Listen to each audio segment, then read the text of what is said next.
நண்பர்களே, நீங்கள் உங்களுடைய குலதெய்வ கோயிலுக்கு போகும்போது 1 கிலோ பச்சரிசி, 1 கிலோ கரும்பு சர்க்கரை, 1 கிலோ கோதுமை ரவை, இது 3ஐயும் எடுத்துட்டு போய் கோயிலில் கொண்டே வச்சு 3ஐயும் ஒரே பாத்திரத்தில் ஒன்றா கலந்து கோயிலில் சுவாமிக்கு முடிஞ்சா நெய்வேத்தியம் பண்ணுங்க. இல்லை நெய்வேத்தியம் பண்ண முடியல அப்படின்னா 2 கையாலையும் அள்ளி கோயில்களை சுற்றி இருக்கக்கூடிய எறும்புகளுக்கு மரத்தடியில் ரொம்ப அடுத்தவங்களை டிஸ்டர்ப் பண்ணுற மாதிரி கோயிலில் போட்டுறாதீங்க.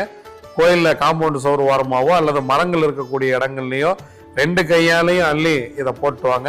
பச்சரிசி, கரும்பு சர்க்கரை, நாட்டு சர்க்கரைன்னு சொல்லுவோம், ப்ரௌன் சுகர் நாட்டு சர்க்கரைன்னு சொல்லுவோம், இந்த கோதுமை ரவை நம்ம உப்புமா பண்ணுறோம்ல இந்த ரவை, இது 3ம் நம் கர்மாவை தீர்க்க வல்லது.